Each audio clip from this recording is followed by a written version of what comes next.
11월 18일 나사렛 아침 묵상입니다. 오늘 말씀은 출애굽기 18장 13절에서 27절까지입니다. 이튿날 모세가 백성을 재판하느라고 앉아있고 백성은 아침부터 저녁까지 모세 곁에 서 있는지라. 모세의 장인이 모세가 백성에게 행하는 모든 일을 보고 이르되 내가 이 백성에게 행하는 이 일이 어찌 됨이냐. 어찌하여 내가 홀로 앉아있고 백성은 아침부터 저녁까지 내 곁에 서 있느냐. 모세가 그의 장인에게 대답하되 백성이 하나님께 물으려고 내게로 오미라. 그들이 일이 있으면 내게로 오나니 내가 그 양쪽을 재판하여 하나님의 율례와 법도를 알게 하나이다. 모세의 장인이 그에게 이르되 내가 하는 것이 옳지 못하도다. 너와 또 너와 함께 한 이 백성이 필경 기력이 쇠하리니 이 일이 내게 너무 중함이라. 내가 혼자 할 수 없으리라. 이제 내 말을 들으라. 내가 내게 방침을 가르치리니 하나님이 너와 함께 계실지로다.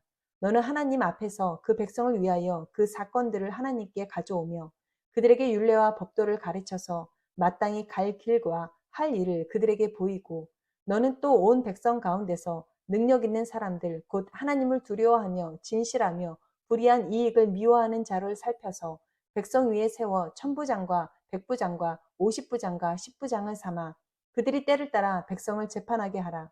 큰 일은 모두 내게 가져갈 것이요 작은 일은 모두 그들이 스스로 재판할 것이니 그리하면 그들이 너와 함께 담당할 것인즉 일이 되게 쉬우니라. 내가 만일 이 일을 하고 하나님께서도 내게 허락하시면 내가 이 일을 감당하고 이 모든 백성도 자기 곳으로 평안히 가리라. 이에 모세가 자기 장인의 말을 듣고 그 모든 말대로 하여 모세가 이스라엘 무리 중에서 능력 있는 사람들을 택하여 그들을 백성의 우두머리 곧 천부장과 백부장과 오십부장과 십부장을 삼음해 그들이 때를 따라 백성을 재판하되 어려운 일은 모세에게 가져오고 모든 작은 일은 스스로 재판하더라. 모세가 그의 장인을 보내니 그가 자기 땅으로 가니라. 아멘. 출애굽 이후 시내산에 도착하여 진을 친 이스라엘 백성의 소식을 듣고 모세의 장인 이드로가 모세의 두 아들과 아내 십보라를 데리고 이스라엘 진영에 합류하게 되었습니다. 그런데 미디안 제사장 출신 이드로의 눈에는 사위 모세의 과중한 업무와 이를 처리하는 방법에 문제가 있어 보였습니다. 장정만 60만으로 기록된 출애굽 인구는 딸린 식구까지 헤아리면 얼추 200만은 넘은 숫자로 볼 수 있습니다. 이들 가운데서 발생하는 사건, 사고를 처리해주고 시비를 가려주며 이들에게 하나님의 율례와 법도를 가르치는 일을 모세 홀로 다 감당하고 있었던 것입니다.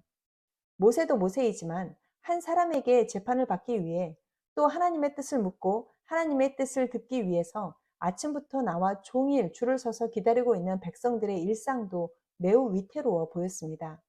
이것은 서로에게 합리적이지 못하고 생산적이지 못한 모습이었죠. 이에 대해 이드로는 능력 있는 사람을 세울 것을 제안합니다. 즉, 천부장, 백부장, 오십부장, 십부장을 세워 일을 분담하라는 것입니다.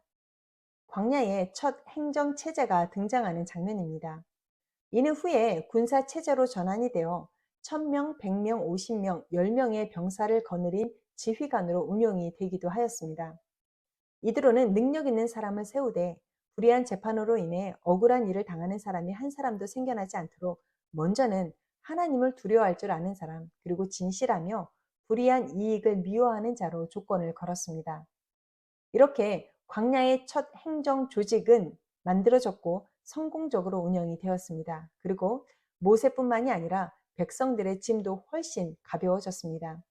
광야 공동체의 역할 분담이 이방인 제사장 이드로의 제안에서 시작되었다는 것도 매우 흥미로운 부분입니다. 모세의 역할을 나누어 함께 짐을 지는 조직이 생겨나자 모세는 이제 더욱더 중요한 일에 집중할 수 있게 되었습니다. 바로 하나님의 말씀을 전하고 가르치고 훈련하는 사역입니다. 마치 초대교회에서 사도들이 구제하는 일에 바쁜 나머지 말씀을 가르치는 일에 소홀해지자 7명의 집사를 세워 그들에게 구제의 일을 맡기고 사도들은 말씀을 가르치는 일에 전념했던 것과 같은 맥락으로 볼 수 있습니다. 우리의 교회를 한번 살펴보자면 하나님도 삼위일체가 되어서 동역하십니다. 그런데 많은 교회에서는 목사 한 사람에게 많은 역할이 주어지는 것이 사실입니다. 그러나 성도들과 함께 짐을 져야 합니다. 함께 동역할 수 있어야 합니다. 그래야 건강한 공동체를 오래도록 유지할 수가 있는 것입니다. 저는 1년에 3번의 주일을 쉴 수가 있습니다. 그런데 몇 년에 한 번 정도 한국에 다녀오는 일 외에는 3주를 휴가로 쓴 적이 없습니다. 주중에 휴가를 갔다가도 주일에는 교회로 돌아오기 일쑤였습니다. 그러면 성도들이 반가워하는 것이 아니라 왜 이렇게 일찍 돌아왔냐며 타박을 할 정도였습니다. 목사가 쉴 때 제대로 잘 쉬어야 하는데 제가 온전히 다 내려놓지 못하고 믿음이 없어서 맡기지 못한 탓이었습니다. 그러다가 몇 년 전에 남편 서수열 목사가 크게 아파서 오랜 시간 병원에 있어야 했던 일이 있었습니다.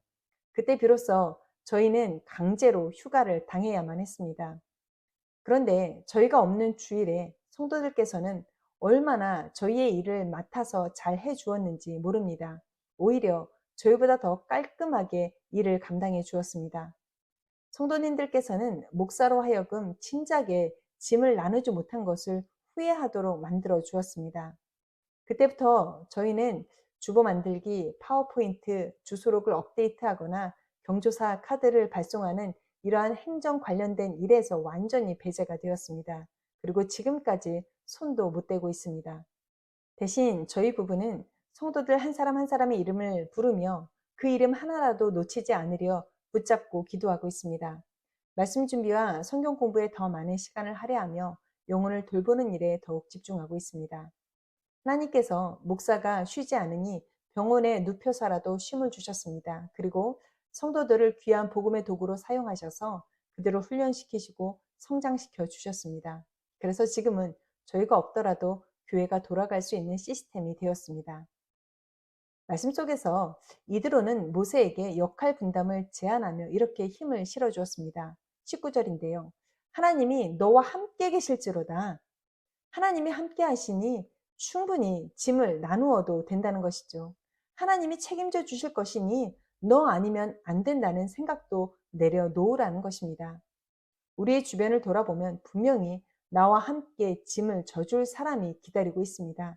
하나님께서는 준비해 놓으셨습니다. 하나님은 그와도 함께 하시고 나와도 함께 하십니다. 우리와 함께 하시는 하나님께 맡기고 일을 나누고 분담할 수 있어야겠습니다. 홀로 많은 것들을 감당하느라 영혼을 살리는 일, 살피는 일, 돌보는 일을 놓쳐서는 안 되겠습니다. 함께 믿음의 길, 삶의 길을 갈 수 있는 동역자들을 적극 세울 수 있기를 바랍니다. 누군가의 짐이 무거워 보인다면 우리는 기도만 해줄 것이 아니라 손과 발을 움직여 직접 그 짐을 들어줄 수 있어야 합니다. 그럴 때에 건강한 공동체, 영혼이 살아나는 공동체가 되는 줄로 믿습니다. 전도서 4장 12절입니다. 한 사람이면 패하겠거니와 두 사람이면 맞설 수 있나니 세 겹줄은 쉽게 끊어지지 아니하느니라. 아멘.